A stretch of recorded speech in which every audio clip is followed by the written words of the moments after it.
Okay, so we're talking about natural logarithm today. Now, there's no difference between the normal logarithm and the natural logarithm, so we'll talk about today. All the laws which we have, most of the laws which we have in logarithm are practically the same as a natural logarithm. Just like, yeah, the arbitrary base which we use in this natural logarithm, so normal logarithm is this term. Here it is e, and we have this other thing called linear. So I'm just going to tell you some few things here. With every law, everything remains the same. So here what we need to know is that e to the 0 is equals to 1. Okay? And ln of 1 is equals to 0. And ln of 0 and negative numbers does not exist. Okay? So I'm going to take some example to better explain this to you. For you to better understand. And please, if you're new to the channel, consider subscribing. Give me a thumbs up for this video. Okay, now guys, let's jump straight into some examples where we're going to use natural logarithm. Okay, guys, this is some example which we are doing about. Let us start with the first one. Now, like I told you, the laws and logarithm and natural logarithm are all the same. Just have a look at the first one. We have e negative ln 4. This is equals to e ln of 1 and 4. Very funny, isn't it?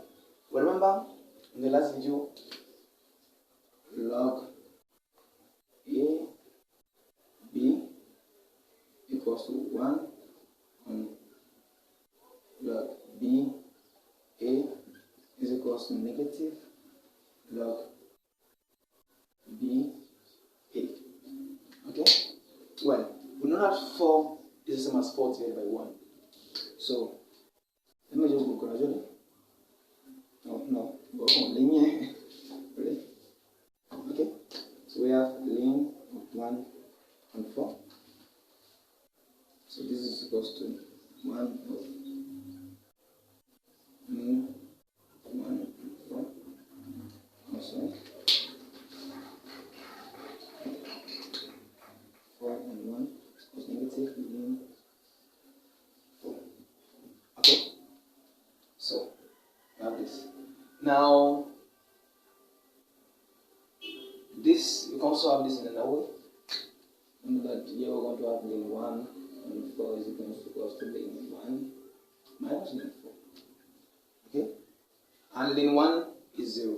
So equals to 0 minus ln 4. So you see there's no need for you to be friendly. There's no big difference. Just apply the laws. Like a peaceful citizen, you want to live very well in Logville. Okay, guys?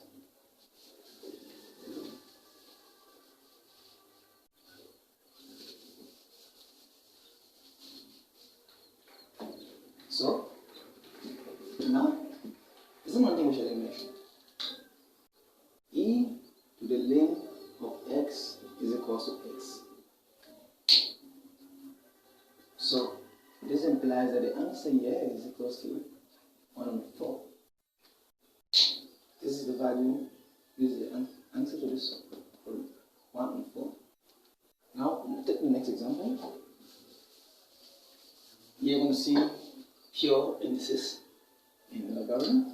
So, we have 2 ex minus 1. Let me just take this 2 on e to the x equals to 0.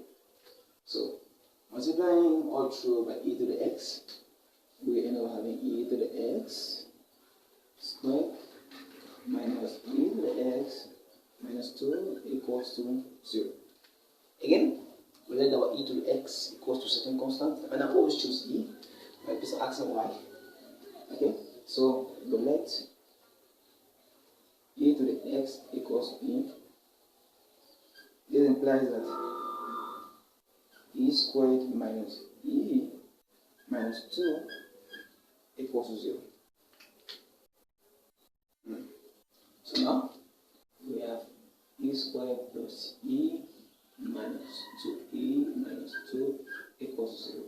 So this implies that we have e to be e plus 1 minus 2 into e. And any more sum for e is not this e, the little e in natural log. So this implies that 2 is equals to e to the x multiplied by seven. This implies that x is equals to 2. In this case here we're going to work. In this case, e to the x equals to negative 1. Like I told you, limit of negative numbers does not exist. So this implies that x here is undefined. Undefined. So the value of x is equals to 2. Now we take the last example. For this last example, we know log a minus log b is equals to log b divided by a. So here, doing the same thing again, we're going to have limit of 4x plus 2 divided by x minus 1 is equals to limit 10. So we just need to cancel limit on both sides. And so we're going to have 4x plus 2 is equals to 10x minus 20. So yeah, we end up having 6x equals to 22. This implies that x is equals to 11 divided by 3. Well guys, that's all for today.